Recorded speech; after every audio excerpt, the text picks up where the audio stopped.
La ministre, en marge de l'opération Choose France, le premier succès cité par le chef de l'État lors de son interview télévisée lundi dernier a été la décision de l'entreprise taïwanaise Prologium qui investit 5,2 milliards d'euros en France et prévoit de créer 3000 emplois à Dunkerque.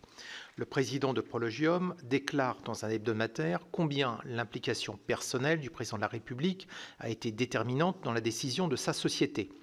Je me réjouis des résultats des efforts entrepris pour notre attractivité depuis 2017, puisque c'est Emmanuel Macron qui a initié des sommets que d'autres pays cherchent à copier désormais.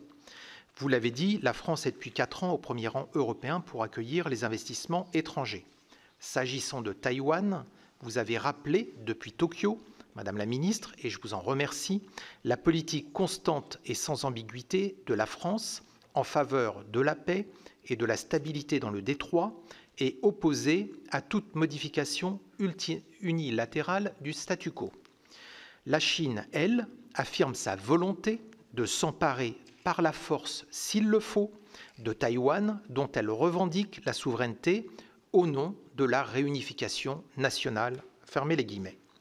La zone est au centre d'une concurrence géopolitique très intensive. Preuve en sont notamment les tensions croissantes autour de territoires et de zones maritimes contestées par la Chine, qui affiche son expansionnisme face à ses voisins.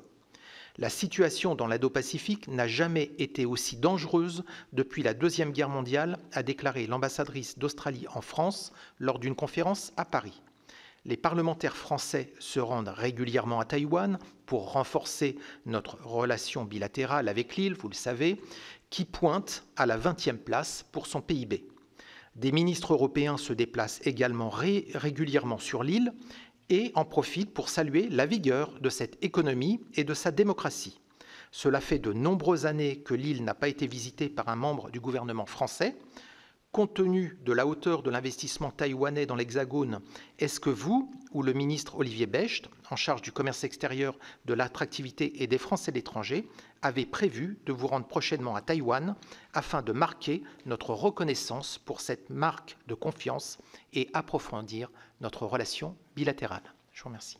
La question du sénateur Garriaud et celle du sénateur Cadic qui portait sur Taïwan, quoique j'ajouterais un point particulier et spécifique à la question du sénateur Cadic. Sur Taïwan, je crois que les choses ont été suffisamment dites et répétées, y compris par moi-même. Merci d'y avoir fait allusion.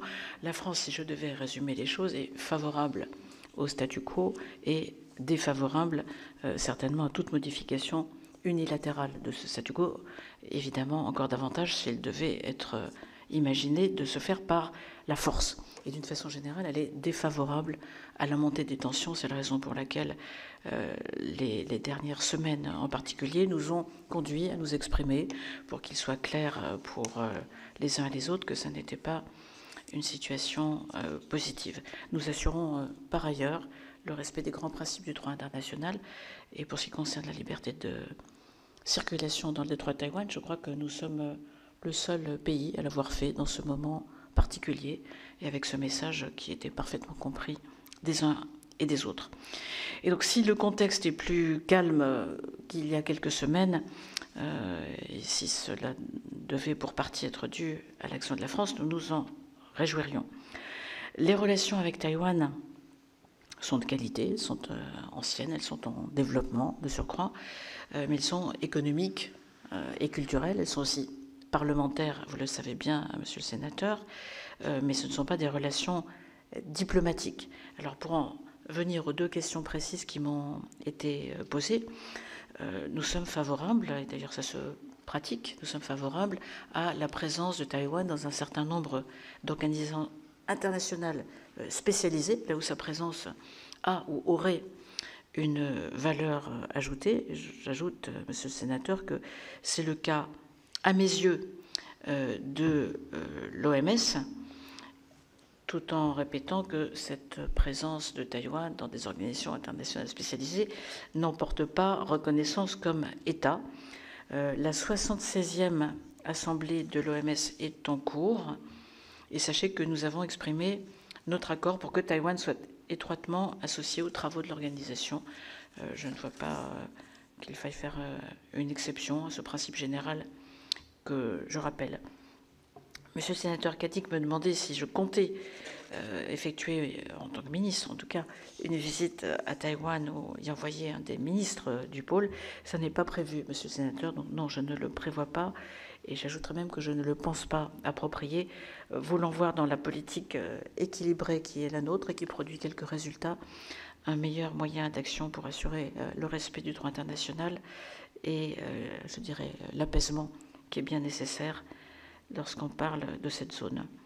Merci beaucoup, Madame la Ministre, à la fois pour ces propos très humains et vous remercier aussi et passer le message à tout le ministère pour leurs efforts. Effectivement, ce travail formidable au Soudan vis-à-vis de ces 1000 personnes qui ont pu revenir. Et puis là aussi, comme ça a été dit, pour on peut dire, certains otages qui sont dans les prisons, et on sait qu'il y en a encore d'autres. Et donc c'est une action silencieuse, discrète, qui est faite, mais ça fait plaisir de voir les résultats.